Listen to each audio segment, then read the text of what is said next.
And now it is my great pleasure to introduce Chancellor Larry Vanderhoef, whose own commitment to doing what matters has had a lot to do with the building of this very special academic community. From the beginning, Chancellor Vanderhoef has been committed to carrying forward the great land-grant mission of public service upon which the university was founded. He has shown exceptional and sustained commitment to providing the best education to our students. He's worked very hard to foster a diverse and collaborative academic environment that provides the students with an enriched experience in a supportive learning environment. At the same time, he has been one who challenges students to be engaged citizens of the world.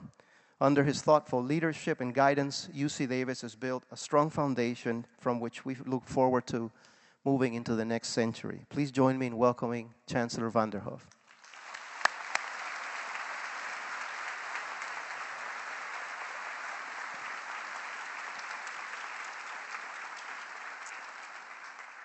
Enrique, thank you very much for that introduction and for being our MC today. And Kern, thank you as well. Once again, you and and let me rest on the orchestra for just a moment. You folks are just great. I don't think I've ever had a single experience where you haven't made me proud to be UC Davis, and I hope you all are feeling the same way. You just do so very well. And I know you aren't all students. Eldridge, I see you back there, and a few others, but you're just great, and thank you so much. This music is so much a part of welcoming our newest campus community members and to celebrating the beginning of a new year. I know, Kern, your last year, right, as conductor, I can relate to that, actually. Frankly, I can't imagine a convocation without Maestro Kern Holloman, and I'm sure there are lots of other people out in the audience that are feeling the same way, and I want to welcome all of you as well. Thank you all very much for coming. I must admit that every year I walk out onto the stage here at this convocation thinking about those fleeting dreams that I had just a few days ago about the fact that I'd walk out here and there'd be nobody here. I don't know why I have that dream, but that's the dream that I have. You know that kind of dream, right? From when you were in college and you're dreaming about going to take an exam, and you know about that. And when you wake up, you're thrilled. You're just so happy to wake up. So I just woke up and you're all here, and I want to thank you very much for being here. Frankly, I didn't know exactly how I'd feel coming out here today. Again, it's my 15th year as Chancellor and my last year, and this is my last convocation. And I am a little bit sad. There's no doubt about that. But in fact, mostly I'm happy.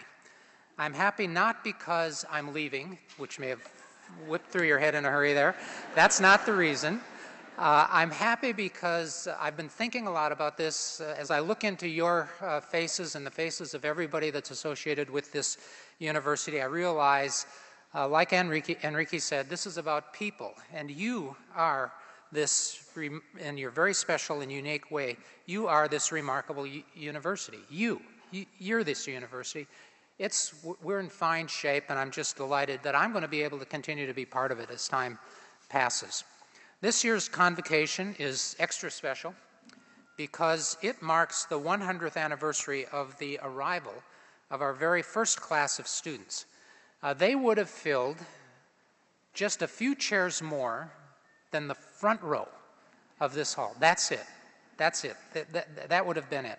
And in fact, we could have invited the entire city of Davis to join us, and they wouldn't even have filled the first floor so that class was 18 people in that class. This year's Centennial class, a little bit bigger, actually numbers close to 5,000, and that's one of the differences that 100 years makes.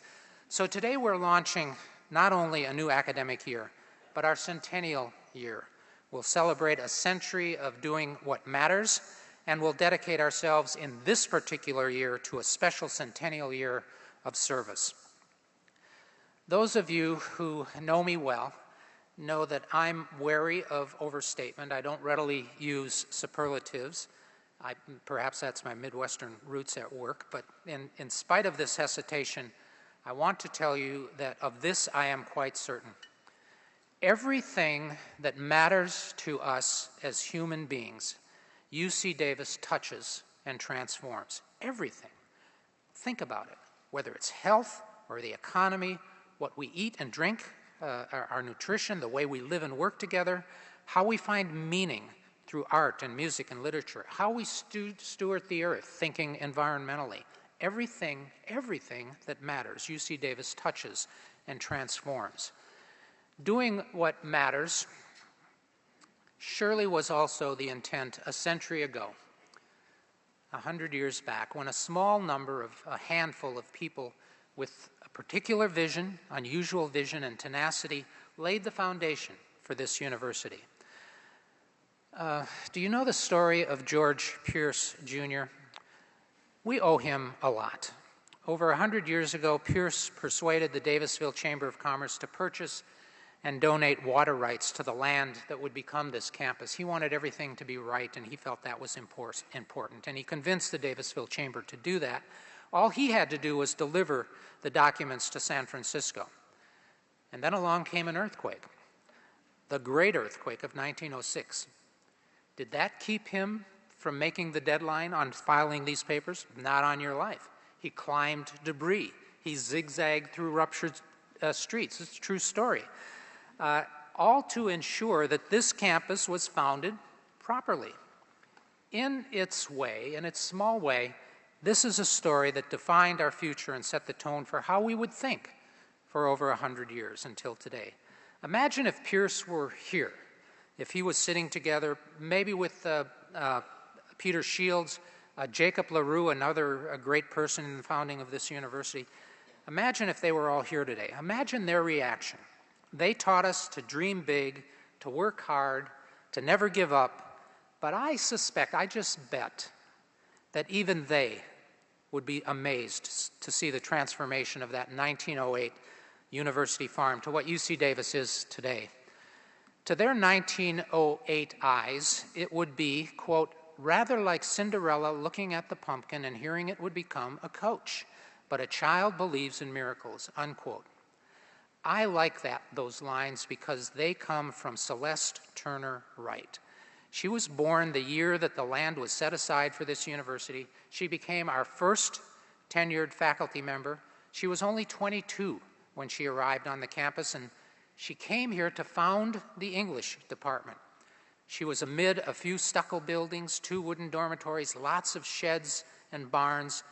There's no doubt that given those beginnings, that she and several others along the way, they must have sprinkled some fairy dust.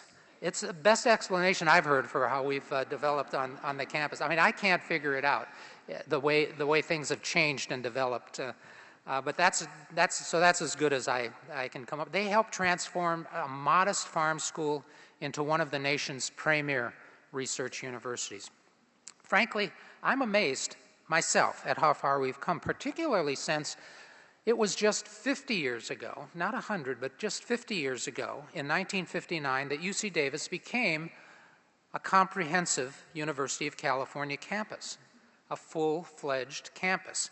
I've been here for half of those 50 years. I've watched it a lot firsthand, and still I'm amazed at how it's developed.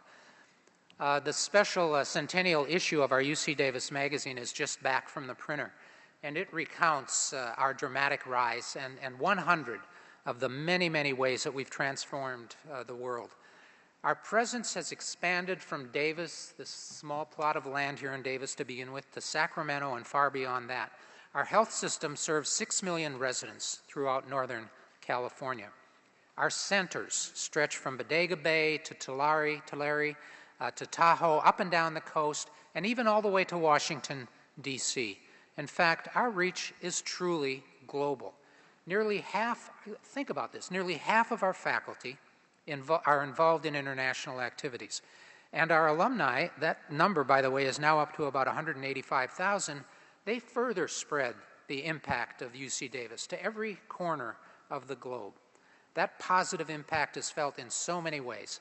Let me just listen to a few of the examples. Our physicians and researchers who are developing new and more effective medical treatments and therapies every day. Our food scientists who are developing new varieties of grain to feed the world's 70 million poor and hungry people. Our transportation experts helping to develop greener, cleaner fuels. and vehicles. Our MBA students who are designing innovative low-income housing to help the homeless turn their lives around.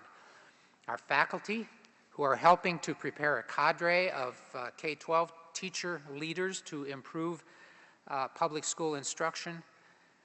The more than 100 student volunteers who tutor low-income elementary school students through the Davis Bridge program. An alumna who is designing an award-winning line of clothing for women in wheelchairs. The summer abroad instructor who is introducing her students to the history and the culture of Greece, but not just doing that, teaching them along the way to be better citizens of the world in the process. The staff volunteer who for 25 years has enriched the lives of the animals at the Folsom City Zoo Sanctuary. And the more than 6,000 students and faculty and staff who annually contribute 700,000 hours of volunteer service. These are just a few of the many contributions that we know about. We don't know about everything. There's lots going on that we just haven't heard about. So I've just barely scratched the surface of what our people are doing, and the numbers are big and impressive. A century later, it's very clear that one thing hasn't changed, that very special spirit that has always characterized this campus. Clark Kerr is a name known to lots of you. He was a revered former president of the University of California and a revered higher education statesman. He described the spirit that I'm talking about in this way. The Davis campus has always had more community spirit than any other. It was, above all campuses, an integrated human and intellectual community, a friendly, pragmatic place, and very resourceful in working out problems. That was Clark Kerr. He confessed years later that Davis was truly his favorite UC campus, and he sent his children here, as a matter of fact, to be educated. It's that very special, caring spirit that has made us what we are. It's gotten us through the toughest times, and it's made us really shine when the times were good. And it all springs from a very simple premise. We have, for 100 years now, held to a simple principle. We do what matters. It's our calling, and nobody does it better than we do it. Keeping that promise in a rapidly changing and shrinking world means we'll have to be even more innovative and agile. Just think how much has changed in the past 100 years, in the past 20. Beloit College produces a mindset list every year for each fall's entering college class that makes this point in a playful but a really pointed way.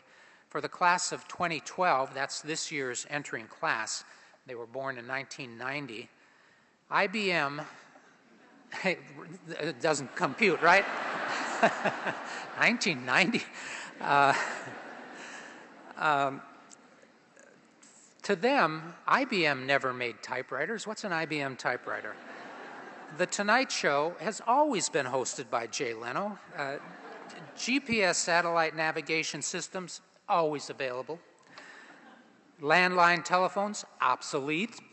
Just a whole different way of thinking. And these students' frame of reference is clearly different from us, for one thing, but for just think, I have a 97-year-old father-in-law. Lots different. My daughter is 38 now. Even last year's graduates, just 4 or 5 years older, a whole lot different than what their perspective is. That has meaning for us at the university because we have to continue to change as they change. There's no doubt that what matters has changed dramatically and rapidly over the past century, and it's going to continue to do so. But just as UC Davis was there 100 years ago, anticipating and responding to society's needs, I know that we'll be there doing the same thing in our second century. It really is not an option for us. It's in our genes. It's our culture. It's what we do, and we do it well. When the UC Davis family gathers 50 years from now or 100 years from now, you just know that they're going to be telling us the same story of dedicated service. They're going to have a few decades of additional examples, but they'll be celebrating the second century of doing what matters, and they'll be lauding what you've done on the job, in the classroom, on your own time. They'll be talking about what you've done to make this world a better place. That's you. That's UC Davis at its very best. Thank you.